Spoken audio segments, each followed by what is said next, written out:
Bona vesprada. Moltes gràcies a totes i a tots, com sempre, per estar així, per acompanyar-nos una vesprada més en aquesta activitat.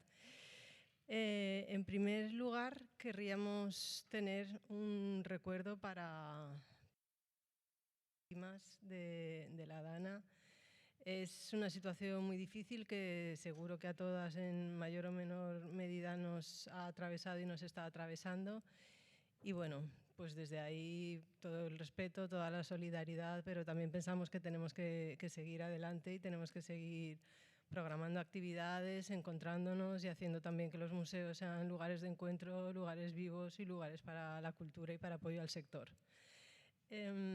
Bueno, pues hoy nos convoca aquí Juana Francés, nos convoca a nosotras y también está convocando a un grupo de pequeños y pequeñas que están haciendo una mediación un tanto sui generis a esta exposición.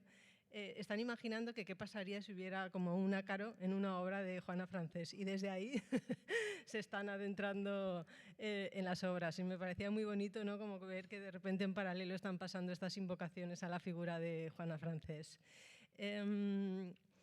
Bueno, María Jesús Folk es la comisaria de la exposición, es también conservadora del IBAM y bueno, es una persona que desde la casa, pero también para otras investigaciones, ha puesto en valor la figura de muchas mujeres artistas, ¿no?, que han pasado no desapercibidas, pero que no han tenido, ¿no?, como la presencia que compañeros de su generación.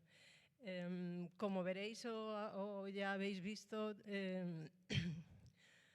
es una exposición de las más importantes que se ha hecho hasta el momento de Juana Francés. Es una exposición antológica que recoge obra de toda su trayectoria y además desde un punto de vista singular. Veréis que hay obras, dibujos, pintura, pero también mucha documentación que viene a complementar también, ¿no?, todo su trabajo, a poner en contexto lo que vais a ver y lo que vais a escuchar. Y a la vez, ¿no?, pues todas sus influencias, ¿no?, todos los imaginarios que le atravesaban. Y sobre todo también desde un punto de vista feminista, como contará ahora María Jesús. Y bueno, tiene como interlocutora, o dándole tomar la palabra, invitándole a que tome la palabra, a Mónica Pérez Blanquer. Ella es especialista en teatro y gestora cultural. Y bueno, les invitamos a participar, no se conocían previamente, pero esta exposición primero se ha visto en el IBAM Alcoy, luego en el Centre Niemeyer, y para el IBAM Alcoy hicimos una suerte de travesura escénica. A Juana Francés le fascinaba el teatro del absurdo y el rinoceronte de Ionesco, y nos imaginábamos qué pasaría, ¿no?, si Juana Francés reviviera y mirara, ¿no?, y participara, ¿no?, en una sesión teatral bueno, hubiera ido más bien a ver una representación del rinoceronte. Aquello se llamaba Juana y los rinocerontes, fue una experiencia muy divertida que, bueno, que luego quizá tenemos tiempo de comentar. Y bueno, me callo ya porque hemos empezado tarde y me estoy enrollando mucho. Bueno, muchas gracias a todas. Gracias. Pues gracias, Sonia. Y yo voy a empezar, pues aunque Sonia ya me ha hecho como un pequeño de contexto, pues da igual. Yo lo voy a volver a explicar un poco con mis palabras y quería daros la bienvenida y agradeceros también vuestro interés, pues, en compartir esta tarde con nosotras.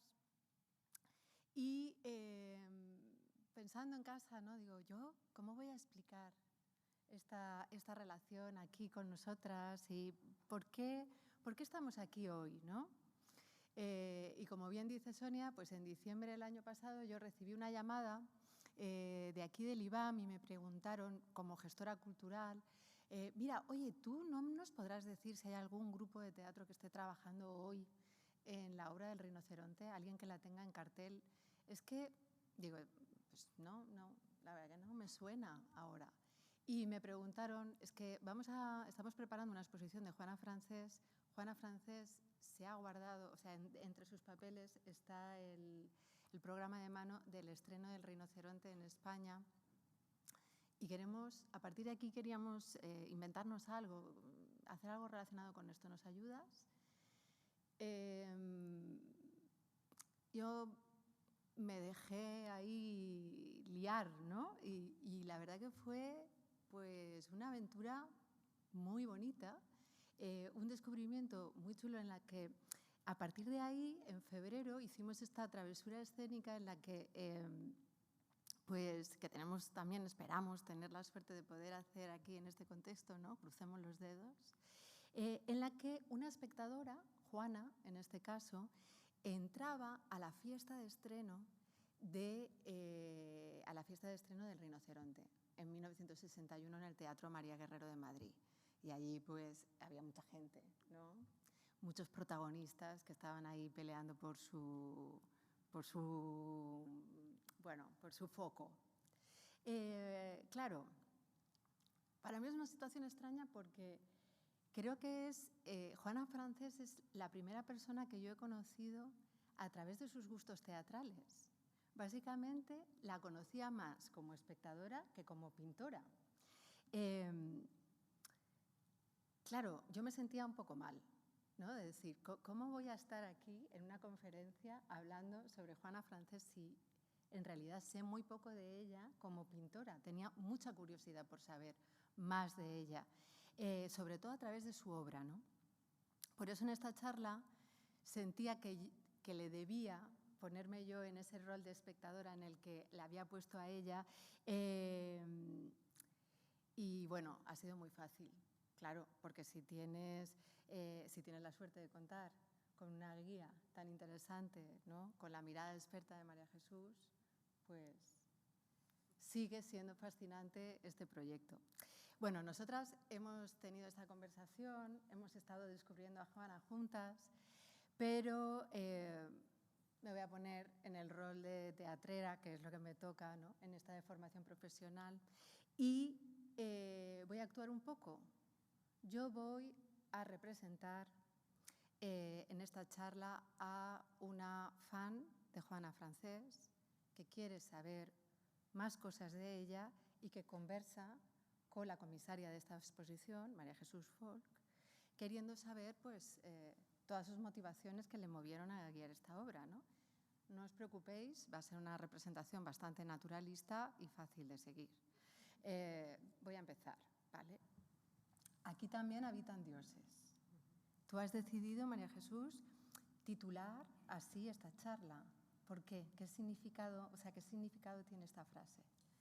Bueno, la verdad es que no está la frase completa, es entrad, entrad, aquí también habitan dioses. Esto se refiere a una anécdota que se cuenta sobre Heráclito.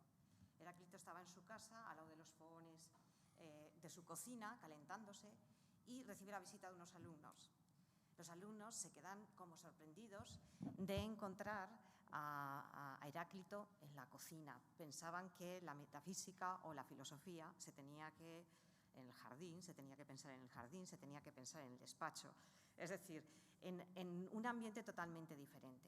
Y él les invita, entrad, entrad, aquí también habitan dioses. Es decir, en lo cotidiano, en el pequeño detalle, en lo que nos rodea, también es motivo para que se estudie, para que se vea a través del logos, ¿no? Y esto no fue solamente Heráclito, sino que si venimos a nuestro siglo, o al siglo XIX y nuestro siglo, vemos que personajes como Ortega y Gasset, que es uno de los filósofos que Juana se agarró totalmente a él, dice, yo soy yo y mis circunstancias. Bueno, mi circunstancia, no mis circunstancias, aunque Juana siempre dice mis circunstancias. Pero Martin Heidegger, por ejemplo, hace lo mismo. Es decir, Martin Heidegger consideraba que la sabiduría popular era fenomenal, que teníamos que extraer muchas conclusiones de lo que se dice en el pueblo, de esa sabiduría que encontramos en la gente rural, ¿no? En fin, por eso yo, oyendo esta anécdota, comprendí que lo que tenía que hacer es entrar en la cocina de Juana, es decir, encontrar entre sus papeles, en su archivo personal, cosas que me abrieran a comprender cuál es el mundo de Juana, ¿no? Y esto es lo que realmente yo he intentado hacer en esta muestra, porque en un texto de 1975 que escribió Juana en 1975 y que encontré entre sus papeles, era un texto muy largo, hablaba de Ortega y Gasset y había esta frase: Yo y mis circunstancias, siempre a cuesta conmigo misma.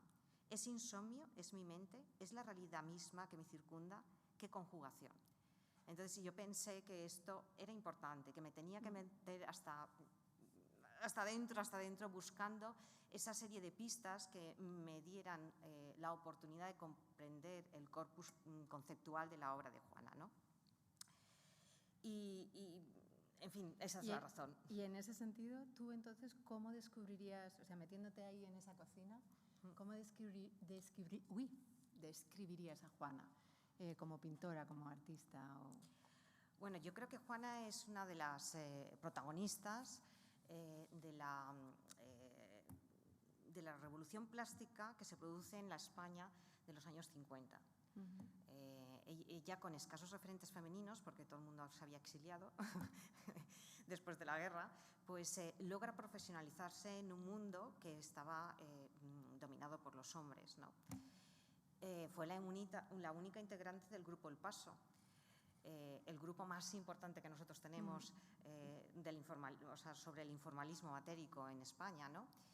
Y realmente ella está dentro de ese grupo y está dentro de lo que Aguilera Cerny llamó como la generación, los hijos del 36, aquellos que sufrieron las consecuencias directas de la Guerra Civil Española, aquellos que todavía se educaron dentro de la tradición del siglo XIX, pero que sin embargo abrazaron la abstracción matérica como signo de modernidad. Pero sin embargo no perdieron ni el vínculo con la generación del 98, esa idea europeística que se tenía en aquel momento, y tampoco con la pintura, la beta brava de la pintura española, que se llamaba en aquella época. Goya, Velázquez, Zurbarán, la cultura popular, todos ellos y toda su generación abogaban por esto. Aprovecho aquí la oportunidad para deciros que todo lo que vamos a comentar en esta charla está pues, un poco reflejado en el catálogo de la muestra, que lo tenemos aquí por si a alguno os interesa. Ahí, por ejemplo, tengo que decir que Isabel Tejeda, una de las, ha escrito un texto y ha hecho una interpretación de género sobre la obra y la personalidad de Juana Francés, que creo que merece la pena. Y después pues yo voy analizando a lo largo de mi texto pues todas las etapas creativas de Juana Francés, apoyándome en la numerosa documentación que en su archivo personal he encontrado, que está depositado en el Museo Pablo Serrano. Y tú me contabas que tenías sobre todo dos objetivos, ¿no? en esta muestra. Pues dos objetivos fundamentales. Uno, sacar o desenterrar todas aquellas obras que no se habían visto hasta el momento. Y para ello, aquí los familiares presentes pues me han ayudado mucho porque ellos tenían un fondo, por ejemplo, de dibujos muy importantes que iba de 1963 a 1979 y piezas espectaculares, por ejemplo, de su serie El hombre y la ciudad, ¿no? Y por otra parte, también lo que quería desenterrar, por así decirlo, viendo sus papeles, encontrar las pistas para lo que he dicho antes, desentrañar el concepto que está detrás de todas sus obras, especialmente del hombre y la ciudad, ¿no? Sí. Eso es bonito porque muchas veces, mientras hemos estado hablando con Juana, hablamos de desenterrar, como de arquitectura, de los estratos, ¿no? Y a mí me gusta mucho la aproximación de María Jesús porque hay como una especie de estrato de pensamiento, de encontrar el estrato de pensamiento de Juana, ¿no? Y aquí creo que eso también se ve un poco en cómo has organizado esta exposición, que la has variado como una actriz de método que va modificando pequeños detalles. Es un poco diferente a cómo la planteaste en Alcoy, ¿no? Bueno, cada una de las exposiciones, tanto la de Alcoy como la de Niemeyer, como la de Valencia, son diferentes totalmente. Primero, porque te tienes que acoplar a un espacio expositivo que es diferente en cada una de las sedes. Claro. Y segundo, porque vas variando un poco en concepto y vas encontrando nuevas cosas, porque no dejas nunca de investigar y de leerte todos los papeles continuamente, claro, para sacar nuevas conclusiones, ¿no? Entonces, esta exposición, las otras dos sí que guardaban un orden cronológico, esta exposición no guarda un orden cronológico, sino lo que he intentado reflejar es una característica, como un rasgo idiosincrático que es propia a todo el arte de la generación de Juana Francés, que es el contraste y la contraposición entre abstracción y figuración, ¿no? Aquí estamos pensando, por ejemplo, en la posguerra el informalismo matérico, pero a continuación el pop, que tiene gran fuerza en Valencia, que tiene gran fuerza en los años 60. Entonces, esta oposición continua es lo que desde los años 50 hasta los años 90 encontraremos en el arte español, que se va sucediendo cada vez continuamente, ¿no? Y por eso he organizado la muestra. Si la Galería 5 tiene 5 salas, 2 de ellas, la primera y la última, están dedicadas a la figuración y las 3 salas centrales a la abstracción. Entonces, la primera parte de la exposición pues trata pues, su obra, es decir, el arte que ella empieza a realizar nada más sale de la facultad. Es un arte tipo figurativo que tiene mucha relación con el novecentismo italiano.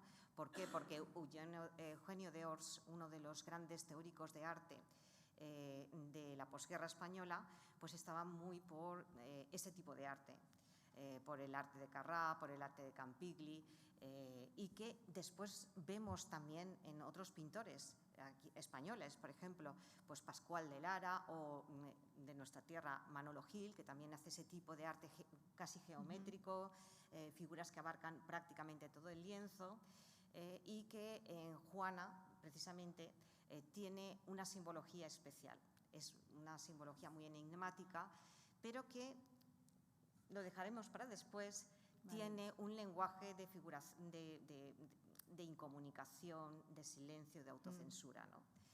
Después empezamos con 3 salas de abstracción. La primera está dedicada a la abstracción informalista, que ella realiza durante su pertenencia al grupo El Paso, que es una abstracción muy matérica, de materia muy densa, no artística, ¿no? Y que ella siempre define como que expresa de alguna manera rasgos de su biografía sentimental, es decir, es como si dejara ahí plasmados sus sentimientos de alguna manera, y que fundamentalmente recoge las 3 premisas básicas de la abstracción de aquella época. Me refiero, por una parte, a la abstracción, el automatismo, que está muy relacionado con el surrealismo y que el expresionismo abstracto recogió. En el formalismo europeo encontramos el tratamiento de la materia, y ella lo hace a través de las arenas de río, porque tienen diferentes texturas, y esto es una característica propia de ella, el utilizar esas arenas de río, igual como para Millares sería la arpillera, o bien para Ribera sería el alambre, ¿no? Esta serie de redes de alambre que Ribera, otro miembro del grupo El Paso, realiza, ¿no? Después de ahí pasamos a la abstracción de los años 80. Hemos dado un salto, pero quizá tiene un enlace. Esa abstracción de los años 80, durante toda la década de los 80, la realiza Juana para plasmar su cosmovisión del universo, ¿no? Y de la naturaleza. Para ella es importante, hay dos cosas importantes. Por una parte, todo lo que hace referencia al color, y por otra parte todo lo que hace referencia al movimiento.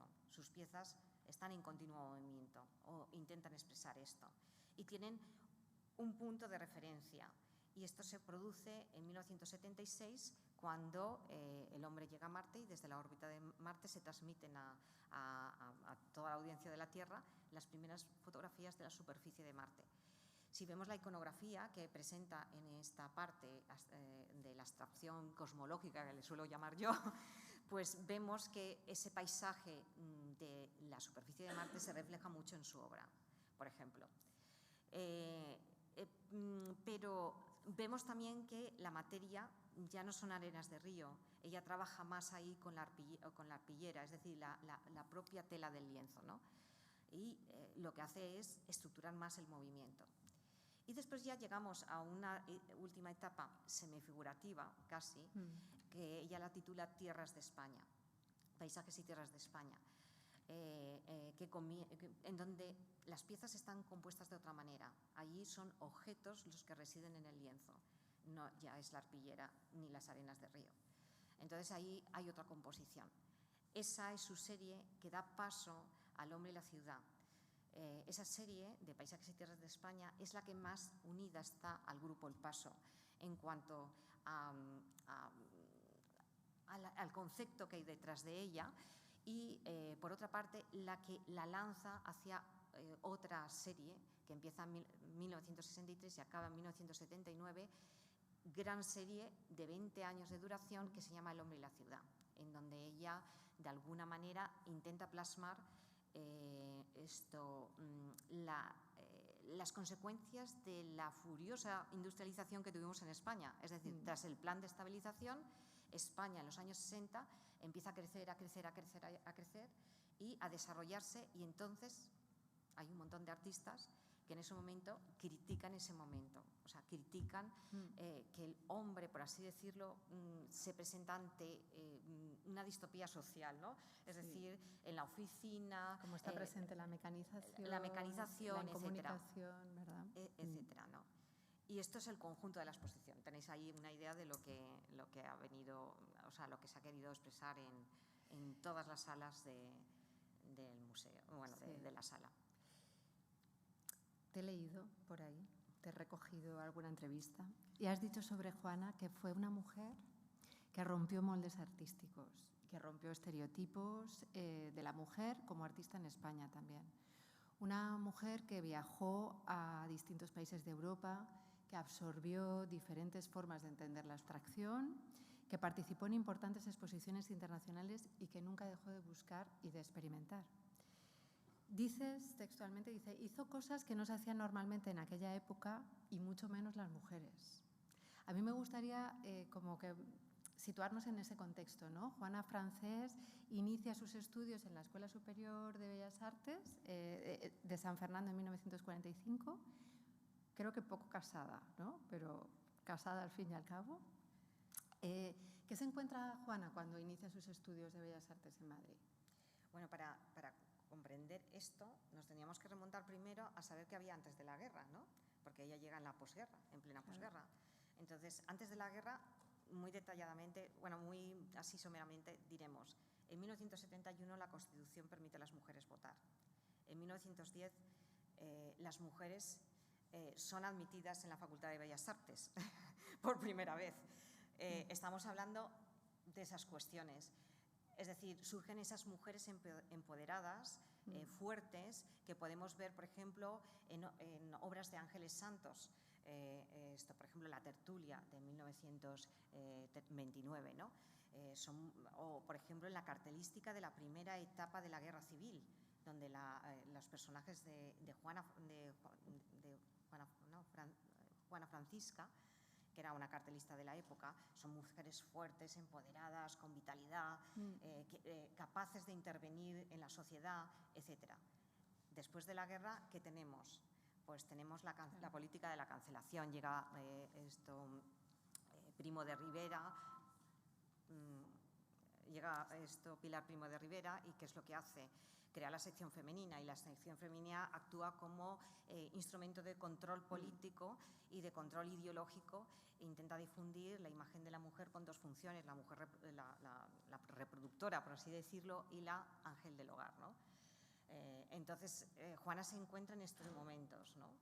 Y yo creo que ahí encuentra pocos referentes en los que mirarse. Entra en una facultad en donde tan solo el 25% de las mujeres del alumnado son mujeres, y encuentra muy pocos referentes. Maruja Mayo había oído, claro. Remedios Baró también, Manuela Ballester también. Es decir, los grandes referentes del arte femenino habían desaparecido, y ahí se encontraba Juana, pues ante ese panorama. Además, como dices tú, casada, es decir, Natalia Molinos, que es una de las que existen dos tesis de Juana Francés, y Natalia Molinos es una de ellas, recabó información sobre que Juana se fugó tras la guerra con un capitán de la Legión, y se fue a Madrid y se perdió allí. O sea, que imaginaros el panorama. Sus padres como locos buscándolas, ella no aparecía y al final terminaron obligándose a casarla, ¿no? Entonces, Juana realiza en su primera etapa una iconografía, por así decirlo, alternativa, ¿no? Por ejemplo, tú ves a una familia monoparental donde la mujer está en tonos grises, absolutamente una tristeza sorprendente, y eso a lo mejor contrasta con una familia al uso, donde está el padre, la madre, y la mujer mantiene, por ejemplo, en la mano una margarita en símbolo de pureza, ¿no? Mirando hacia dentro de la familia, hacia dentro de la unidad familiar. Es decir, son dos tipos de cosas que, con un lenguaje totalmente ambiguo, ella está queriendo decir ahí muchas cosas. También están sus personajes que no tienen boca, sus personajes que aparecen con la boca tapada, ¿no? Y con una tristeza profunda, ¿no? Que se ve ahí cargado. Entonces yo creo que, en fin, que ese tipo de iconografía, ¿vale?, responde precisamente a su propia situación. Ella tuvo que callar la boca para sobrevivir. De hecho, a mí me lo han contado así. Conoce por primera vez a Pablo Serrano en 1956 y se casa en 1974. Pero durante ese periodo nadie sabía que no eran marido y mujer. Los casó el padre Alphonse Roch. Ella tuvo que callar por las circunstancias, por el contexto, ¿no? Por así decirlo. Las circunstancias modificaban la realidad que construimos, que eso es la base de la teoría de Ortega y Gasset, ¿no? Pero estabas hablando de los estudios, de la situación. ¿Cómo era también la realidad en el entorno artístico?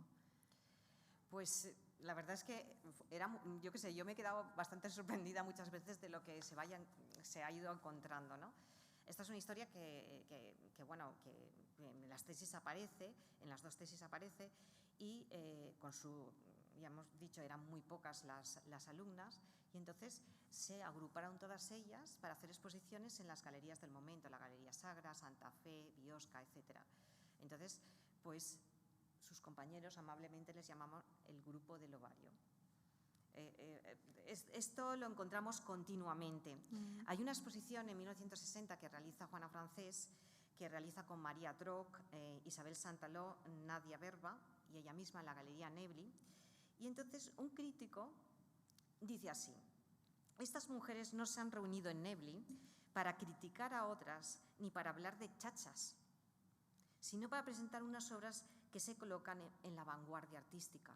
Dice, ¿qué pinta aquí realmente? Hablar de chachas. O sea, no tiene ningún sentido que esto. Siempre se hablaba, o sea, nunca se hablaba de las obras de las mujeres. Se hablaba de que, pues a pesar, bueno, como es mujer, la feminidad de su obra, esto es de buena calidad, a pesar de...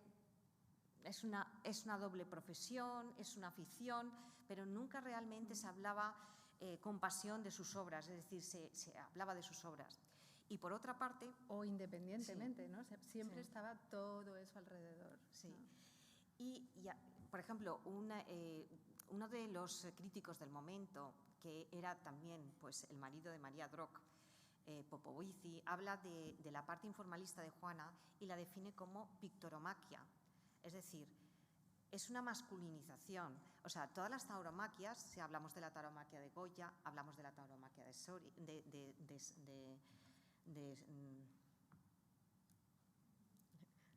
se me quedó así. De Picasso o de ahora no me sale el nombre, bueno, pues ya lo diré. Pues todas las tauromaquias son muy masculinas, todas ellas, ¿no? Y y tienen un contexto muy masculino. Y sin embargo, ella realmente realizaba un arte, simplemente su arte, ¿no? Entonces, además, si hablamos de ella, por ejemplo, ella tenía un proceso creativo bastante masculino. Por ejemplo, en todas las fotografías que ella está en su estudio aparece como un babi, así, cuello caja, etcétera, con mangas grandes, y ella tú la ves actuar como si fuera un hombre.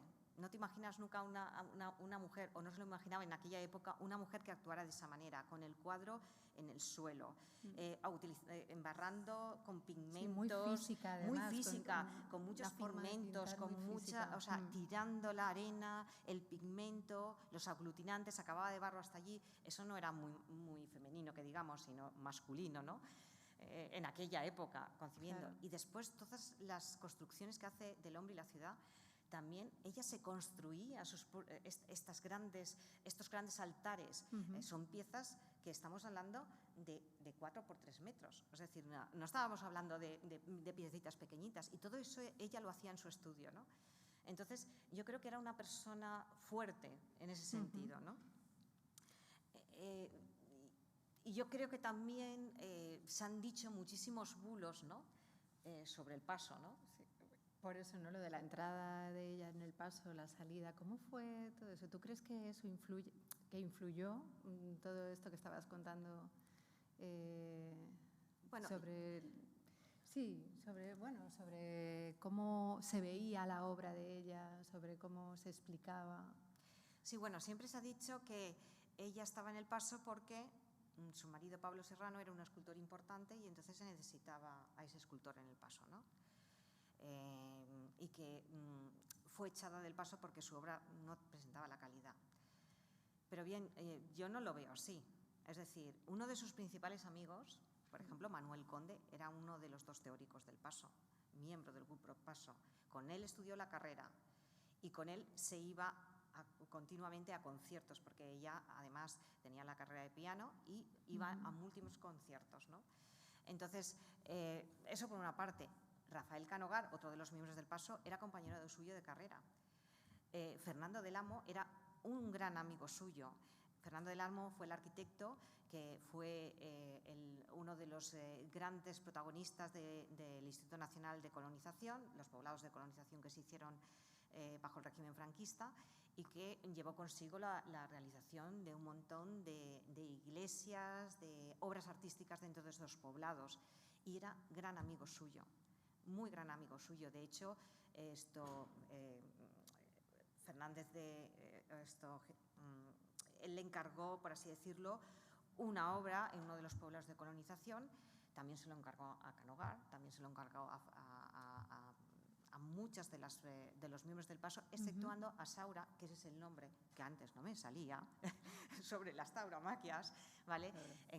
Exceptuando Saura y Feito, todos los demás miembros del Paso participaron en los poblados de colonización. Y Fernando del Amo le dedicó un libro específico a Juana Francés en los años 60, y el crítico de arte que escribió sobre Juana Francés fue Avelina Cerny, que fue muy amigo suyo durante muchísimos años. Otro de los críticos muy importantes, que era Moreno Galván, que fue el crítico fundamental alrededor del cual se reunieron los del Paso, y que además, gran amigo de Millares, por ejemplo, se fue con ella en 1956 de viaje por toda Europa, junto con Pablo Serrano. Es decir, que era una persona que estaba muy bien relacionada en aquellos momentos. Y no creo que precisamente fuese su poca valía la que no le condujera hasta allí, ¿no? De todas maneras, Susana Spadoni y también Arcadio Blasco han hablado de que Saura le pretendió y ella le dio calabazas, ¿no? Y que de alguna manera eso propició que ella, que amaba a Pablo Serrano, se fuera. Hiciera ahí como un mutis por el foro. Sí, un mutis por el foro, ¿no? Hay unos documentos que están aquí en el catálogo, que es un cuestionario que Pilar Prats le dirigió a Juana Francés el 2 de marzo de 1975. No es baladí que fuera en marzo, porque creo que, ¿no?, cada marzo o muchos marzos le llegaban cuestionarios como este a Juana, hablando pues de la discriminación de la mujer en las bellas artes, ¿no? Podría ser en el 75, en el 60, en el 80, en el 90, en el 2000. Voy a leer algunas de las preguntas que se hacen, ¿eh? Por por ejemplo, dice, ¿estás de acuerdo con la educación que has recibido? ¿Fomentó el desarrollo de tus actitudes para el futuro o despertó en ti la vocación de pintora? ¿Has tenido las mismas facilidades que los varones en la Escuela de Bellas Artes? Por el hecho de ser mujer, ¿qué dificultades has encontrado para abrirte camino? ¿Se paga más dinero por la obra de un pintor que por la de una pintora? ¿Existe discriminación en beneficio de un varón a la hora de exponer su obra? ¿Hay discriminación en la hora de otorgar premios, medallas o becas? Ante esto, a mí me ha encantado la respuesta de Juana, ¿no? ¿Tú quieres leer la respuesta? Léela tú. Voy a leerla yo, venga, voy a leerla entera, porque además me gusta. Dice, a ver si estáis de acuerdo o no, pero ella dice, no contesto el cuestionario porque siento la impresión de que al hablar tanto de mujer, nosotras mismas nos discriminamos. Creo que si el ser humano quiere no sentirse discriminado, debe hacerlo a través del trabajo, a través de su profesión. Si esta profesión, sea cual sea, se la siente de una manera tan profunda como para imponerse al resto del mundo que lo circunda, no conseguirá nunca su independencia tanto material como espiritual. No hay que trabajar como mujer o como hombre, hay que trabajar como ser pensante, como persona. No tenemos que colocarnos un numerito en la frente nosotras mismas y los altos, los bajos, los rubios, los morenos, los hombres, las mujeres. Hay muchas mujeres actualmente que ejercitan un trabajo solo en espera de encontrar el marido que les va a mantener después durante toda su vida. Pone 3 exclamaciones. Han habido mujeres que han sentido la profesionalidad y mujeres importantes, por ejemplo, María de Zayas y Sotomayor, contemporánea de Lope y de Quevedo, escritora capaz de sostener con la frente muy alta la comparación con estos dos genios.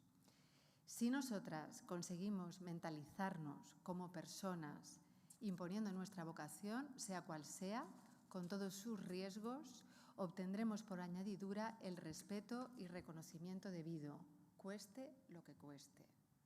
Así que todo está en nuestras manos. ¿Tú crees que está en nuestras manos?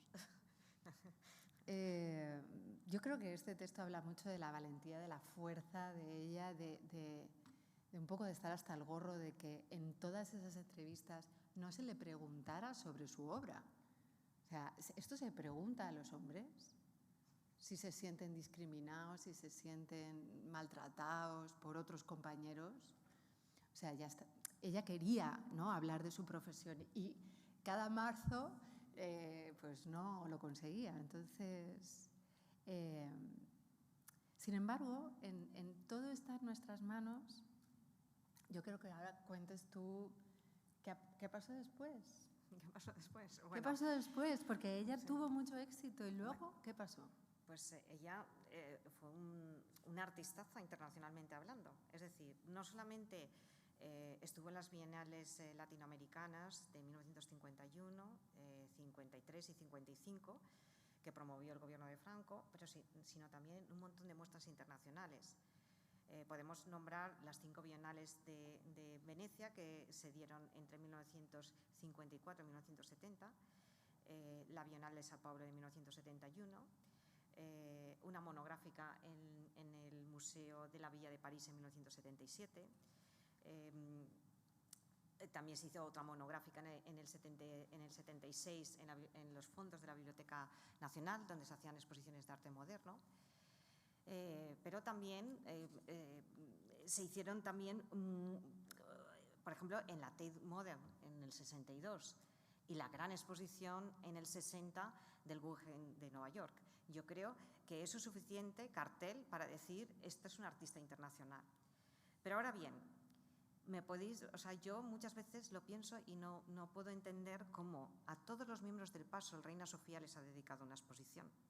A Saura en el 99, una o dos, en el 99 y el 2005, a Millares en el 92 y en el 2005, a Canogar en el 2001, a Rivera también en el 97 y en el 2005, a Chirino en el 91 y en el 2003, a Feito en el 2002 y a Juana no está.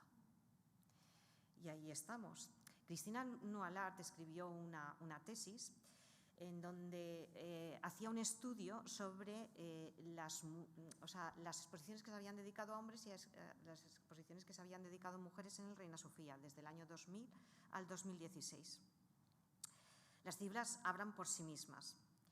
Se seleccionaron 2.217 artistas en este periodo de tiempo, de los cuales 1.585 eran hombres y 491 mujeres, 141 colectivos. Podéis pensar que estas cifras son totalmente, rabian, te hacen rabiar un poco, ¿no? Pero lo mismo sucede con las colecciones. Si analizamos la colección del Iván, tenemos 1.153 hombres representados, 251 mujeres representadas y en grupos 123. Creo que la situación tiene que mejorar mucho para que las mujeres podamos optar a un mejor puesto dentro del campo de las bellas artes. Ella fue una única mujer dentro de su grupo, el Grupo El Paso, pero la situación tampoco cambia mucho. Estamos haciendo mucho y cada vez hay más muestras de mujeres dentro de las programaciones, pero yo creo que hace falta mucho trabajo por hacer. Igual tenemos que coger el testigo, ¿no? Y creernos que todo está en nuestras manos. Sí. Veremos. Has hablado mucho del éxito internacional de Juana. A mí me gustaría preguntarte, y esta es una pregunta así como compleja, ¿cómo le influyó el contexto político? Pues claro. Bueno, hemos de decir que aquí hay muchas, entre los propios historiadores surgen muchas rencillas respecto a este tema. Hemos de decir que el Grupo El Paso fue un grupo privilegiado y que fue objeto, por así decirlo, de una difusión extraordinaria por parte del régimen de Franco. Y eso me decís por qué. Yo creo que tras una guerra, tanto la civil como la mundial, yo creo que el hombre se siente culpable, ¿no? Y ya no dice, no quiere hablar, quiere olvidar ante todo. Y entonces el arte del no relato triunfa. Triunfó el expresionismo abstracto tras la guerra, triunfa aquí el informalismo matérico, ¿no? Entonces yo creo que estas cosas son lógicas. Es decir, no hay relato, luego también le viene muy bien al régimen de Franco para hacer una difusión, para vender su aspecto moderno por ahí, ¿no? Tenemos que tener en cuenta que en Franco se moría por internacionalizar su proyecto de España, ¿no? ¿Y eso qué pasaba? Estamos en plena Guerra Fría y Franco lo que hizo es aliarse con los Estados Unidos dentro de esa Guerra Fría, ¿no?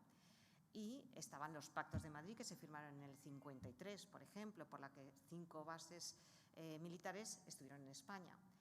Ahí lo que se hizo es que Estados Unidos dio la posibilidad de que España se integrara, por así decirlo, un poco dentro del panorama internacional del arte, propiciando que en Nueva York se hicieran 2 grandes exposiciones en 1960, una en el MoMA y otra en el Guggenheim. Pero también fue aceptada un poco, a partir de entonces, en el panorama de las potencias democráticas europeas. En la exposición de la Tate, por ejemplo, en el 62, se hicieron muchísimas exposiciones donde participaron este grupo de gente. Y yo creo que eso hay que ponerlo en contexto y tiene su valor, ¿no? Yo creo que, no sé, hay que aprender a leer la historia y leerlo en su momento, qué es lo que sucede, ¿no? A mí eso me hace recordar una figura que conecta y que en las artes escénicas, a partir de Juana, yo he estudiado bastante, que es la de José Luis Alonso, que fue programador y justamente el director del Rinoceronte y programador del Teatro María Guerrero. Claro, José Luis Alonso fue una persona que tuvo también un amplio reconocimiento cultural dentro del régimen, ¿no? Y sin embargo, al mismo tiempo, era un personaje como muy escurridizo, porque siempre estaba ahí en el límite. Es decir, tenía contento al régimen porque conseguía como distraer a la censura, colar contenidos bastante críticos, como fue, un ejemplo de eso es la propia obra del Rinoceronte, ¿no? En la que hacía ahí ese juego de malabares para estar en las dos partes, ¿no? Luego, claro, cuando llegó la democracia, o sea, José Luis Alonso, por ejemplo, que esperaba también ser reconocido justamente por toda esa labor que había hecho de apertura del teatro internacional o contemporáneo, no fue nada reconocido, fue bastante denostado también. Y ahí yo, claro, el nuevo Estado que venía, ¿no?, tenía que promocionar a otros nuevos nombres. O sea que siempre están todos estos equilibrios complejos. Complejos, sí. Entre... Pero el PASO, por ejemplo, le pasó exactamente lo mismo. Es decir, llegó el PSOE en 1992 y se crearon otras formas de difundir el arte. Pongamos ARCO en 1983 o pongamos el Programa Estatal de Acción Cultural en el Extranjero, que también surge en 1983. Ese programa pues sirvió para difundir también arte abstracto, pero esta vez no eran los del PASO, eran otros artistas. Pongamos Miguel Barceló, José Manuel de Broto, Miguel Ángel Campano, Menchugal, es decir, estaban otros artistas. Había pasado, Juana Francés ya no estaba, había desaparecido, había quedado olvidada. También algunos artistas, lógicamente Tapia siempre estuvo ahí, y grandes artistas estuvieron ahí, ¿no? Saura siempre estuvo ahí, pero la mayoría quedaron olvidados. Les hicieron a un lado, ¿no? Y cogieron a sus propios artistas, los que fuesen. Es una manera de decir que la política siempre está detrás y siempre ha actuado detrás, está siempre conectado con el arte de alguna manera. A pesar, o sea, aunque nos pese. Claro, me gustaría entonces, yo creo que es un buen momento ahora para recuperar una frase que decías al inicio: yo y mis circunstancias. Siempre a cuestas conmigo misma. Es insomnio, es mi mente, es la realidad misma que me circunda. ¡Qué conjugación! Cambiemos de tema. Yo creo que voy a recuperar esos objetivos que tú tenías para tu exposición, que era hablar de las fuentes de inspiración de Juana. Yo me he hecho una idea de Juana a partir de que ella era una fan de Ionesco. Una fan de Ionesco en los años 50, eso no era nada fácil. O sea, el primer estreno de Ionesco fue La cantante calva en París en 1950. En España, la primera obra que se estrena de Ionesco es La lección, por Dido Pequeño Teatro. Entonces, las críticas de Ionesco en esos primeros estrenos fueron demoledoras, fueron terribles. Decían que Ionesco eso no era un autor ni era nada, era un desastre. Y sin embargo, ella guarda todos los programas de mano de las obras de Ionesco y las va siguiendo, ¿no? Yo creo que es una intelectual con mucho criterio, o sea, con una profundidad muy importante, capaz también, yo creo, de identificar, de comprender la relevancia de las tendencias internacionales, ¿no? O sea, ¿cómo te imaginas que llega hasta Ionesco? Porque tú me has hablado también de muchas fuentes de inspiración, ¿no? Sí, bueno, realmente tampoco es que solamente tuviera Ionesco. No, claro, es decir, de Ionesco, de Ionesco tiene un legajo entero de programas de teatro que van desde el 54 hasta el 70. Ella iba, era, pues, o sea, le pirraba, en una palabra. Sí. O sea, era una fan del teatro. Es muy curioso cómo de Ionesco va descubriendo nombres que van vinculados y todo el recorrido que hace sobre los programas de mano es interesantísimo. Eso, o sea, que hay obras de Albi, de Beckett, de Buero Vallejo también, de Sartre, de un montón de... O sea, muchísimo, todo teatro de carácter existencial, de mucha enjundia, pero esto es un teatro que a ella le abre las puertas, ¿no? Le abre las puertas para confeccionar su propia obra, ¿no? Pero ahí tenemos que retornar un poco a entenderlo desde el principio. Os he hablado de los poblados de colonización, ¿no? ella realizó una fuente para San Isidro de Albaterra en 1956. Y entonces ahí ella hace, en la fuente, expresa un poco o intenta expresar o relacionar a los antiguos pobladores de la zona con los nuevos pobladores o la gente que lo iba a poblar y iba a trabajar toda el área agrícola que rodeaba a San Isidro. ¿Y eso cómo lo expresa? ¿No? Eso lo expresa a través de la fuente que ella titula Azud. Alrededor de San Isidro de Albaterra hay varios azudes que, como sabéis, como son con pequeños embalses de agua, ¿no? Y en el suelo de la fuente, que tiene diferentes niveles, como los azudes, ¿no?, pues va incrustando trocitos de guijarros encontrados en el río Segura o trozos de cerámica, etcétera, que encuentra en el terreno. En el terreno había un yacimiento arqueológico que era Cabeza de Pardo y en 1956 el Museo Arqueológico Nacional compra todos los archivos de Luis Siret, que fue el arqueólogo que inició esa excavación arqueológica. Y ahí empieza la relación de Juana con la arqueología. Y esa relación de Juana con la arqueología está muy en consonancia con lo que después harán la gente de su generación, que tenía mucho feeling. Pero también hay que tener en cuenta que los miembros de su generación, los del Grupo del Paso, Juan Bonet decía que tenían mucho vínculo con la generación del 98 y con la literatura. Pensemos en Animal de Fondo, por ejemplo, de Millares. Él tiene una serie que se llama así, pero es un poema de Juan Ramón Jiménez. O pensemos, por ejemplo, en la relación entre las diversas versiones de los escritos de Quevedo que realiza Saura. Es decir, que eso es una constante. Y Juana lo hace, por ejemplo, con Campos de Castilla o con Azorín. Azorín que le presenta la identidad nacional dentro de su obra, ¿no? Y lo relaciona con la tierra. Y también tenemos a Campos de Castilla. Ella y Machado tienen una relación muy especial. De hecho, en la exposición podemos ver una foto de ella en la tumba de Machado en Coyure, ¿no? Es decir, si pensamos en la poesía de Machado, pensamos en que destaca diferentes elementos del paisaje para referirse a sus recuerdos, a sus sentimientos. Y Juana hará lo mismo. Realiza entre 1960 y 1963 una serie que se llama Paisajes y Tierras de España. En ella, sus lienzos saldrán de alguna manera en algún momento, o los habréis visto ya.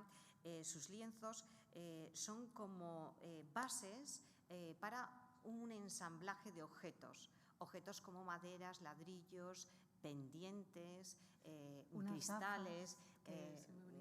O sea, hay de todo tipo de objetos. Y esos objetos para ella son producto de la actividad del hombre en la tierra también. Y volvemos a yo soy yo en mis circunstancias. Es decir, todo lo que me rodea lo pongo, ¿no? Lo pongo en la obra. Todo tiene un significado por mí. Y poco a poco esos paisajes que llevan nombres de pueblos de España y de sierras de la zona de Alicante, ¿vale?, se van convirtiendo o van adquiriendo formas antropomórficas, como caras, ¿no?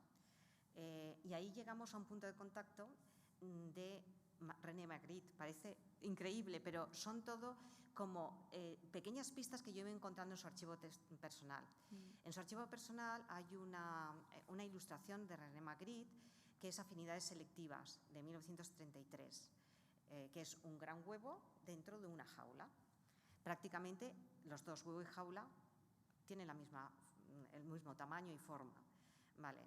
Si pensamos, la jaula y el huevo, esos juegos que hace Magritte, son contenedores para algo, un pájaro, ¿no?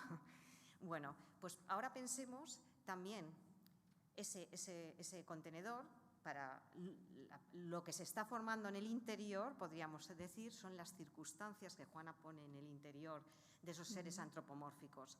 Son lo que lo hacen, como decía Ortega, es decir, el medio y el hombre son indisolubles, o sea, dependen el uno del otro, y el medio va un poco a ser el porqué del hombre, ¿no? lo que le facilita su formación. Es decir, yo soy yo dependiendo de lo que me está pasando en este momento, ¿no? Y esto se ve reflejado, por así decirlo, en esa zona. Pero esos elementos, esas circunstancias pueden ser positivas y pueden ser negativas también. Y igual como nos proporcionan a todos el ser como somos, también pueden delimitar nuestra libertad. De ahí la jaula, de ahí el huevo. Es decir, pueden actuar también como esclavizando al hombre, ¿no? Y esto es el concepto también que podemos ver también o enlaza también con Ionesco. Ionesco tiene una obra en 1964 en el Teatro María Guerrero que sirve como es una pieza muy cortita, dura 20 minutos y sí. Es como la pieza que introduce al rey se muere, ¿no? Sí, exacto. El inquilino, ¿no? Sí, se llama El nuevo inquilino. El nuevo inquilino. Bueno, pues se trata de una pieza teatral en que un hombre, el argumento es un hombre, está en el teatro, justo en el centro del escenario, se supone que es su apartamento, un nuevo apartamento, y de repente, como los hermanos Marx, empiezan a aparecer un montón de objetos. Oiga, ¿y dónde pongo esto? Oiga, ¿y dónde dejo esto? Al final, él aparece en el centro, ¿no? Todo rodeado de objetos que además están como colgando de todos los sitios, como engullendo al personaje, ¿no? Sí. Y esto es lo mismo que podemos observar en esos seres antropomórficos y después en su serie El hombre y la ciudad, en esos seres que ella crea, en esos rotópodos que llevan ruedas y que llevan elementos tecnológicos y están formados por elementos tecnológicos que ella recogía de piezas de cocina, por ejemplo, o relojes, o tuercas, etcétera, y que lo constituían. Y eso no es más que una distopía social, lo que hablamos o lo que hablaban al principio de esa sociedad tecnológica que le está absorbiendo al hombre, ¿no? Que le está alienando, ¿no? Por así decirlo. Y ahí llega Ionesco. Otra vez, con sus relacionantes, con su transformación, con esa animalización de la pieza. Más que Ionesco, sí. El argumento del rinoceronte es como los hombres en París, en París. Sí, en una ciudad de provincias. O en una ¿no? ciudad de provincias. O sea, él en realidad habla como en un sitio cotidiano, en un sitio donde nos pudiéramos encontrar todos. Bueno, pues como un modo de enfermedad la gente va transformándose en rinoceronte, ¿no? Como en una metáfora de que los totalitarismos se apoderan, ¿no? De la sociedad. Habla, o sea, y eso es como un movimiento que arrastra a todo el mundo, ¿no? Pero él, en una imposibilidad, porque incluso intenta unirse a la masa, en una imposibilidad total, grita, ¿no? No capitularé, rodeado, también como los objetos del nuevo inquilino, rodeado de cabezas de rinocerontes que le están engullendo también. No capitularé. Una escenografía de Mampaso totalmente maravillosa. Que era compañero de Juana Francés de la Escuela de Bellas Artes, y no solamente eso, también dio clases de dibujo a Moreno Carbo. Moreno Carbo. De tiempo, sí, ya estamos ahí rozando. Pero realmente hemos dicho todo lo que teníamos que hacer. No. Todavía no. Todavía no, porque a mí me gustaría acabar esta conversación, si te parece, sí. Con la mirada de otra mujer sobre la obra de Juana. Se trata de un poema muy corto. Juana Francés y sus milagros. Con unas gafas viejas, las tripas de un reloj, la tuerca de un piano, tornillos de un demente, te crea de repente un señor. Y viene la curación del chisme paralítico, la resucitación de objetos muertos, la creación de seres observantes. Lo hace en un instante con las manos, con sus pases magnéticos rotundos, también usa herramientas, trozos de alma, embudos y un alicate mágico. Para el observante, para el ser observante, con un ojo es bastante. Una reja de boca no puede más hablar. Un túmulo, 2 patas y algún escalofrío otros van sobre ruedas igual que en la ciudad. Incomunicado. Incomunicado se ha puesto el ambiente. ¿Somos ya robots o empieza la función? Observad y ser observados. Amada y seréis amados. Comunicad y seréis incomunicados. Nacemos marcados, marcados y enmarcados como cuadros del Bosco. Los que no somos Juana Francés hacemos cosas con las personas. Ella, al revés, hace personas con las cosas. Viena, el hombre de la nariz parada en las 3 y 5, el sin diálogo, pajaritos peludos de sanas intenciones, el jefe contable nunca puede ser bueno, sin embargo, del todo. Ojitos de semáforo, patitas bicolor, cerebro de pelota, adulador, computador, calculador, robot, robot porque robó. El jefe del despacho del jefe es peor. Y ahora vean la comunidad de propietarios donde todos están descomunicados.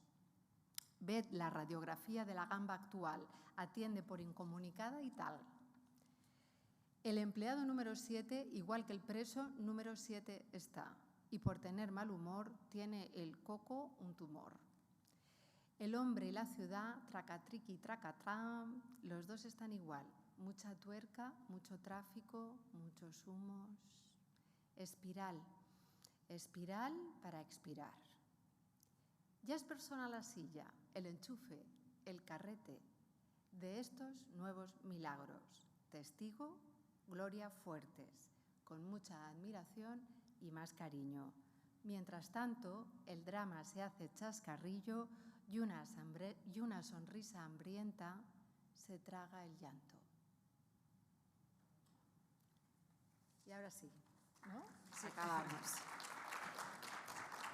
Muy bien.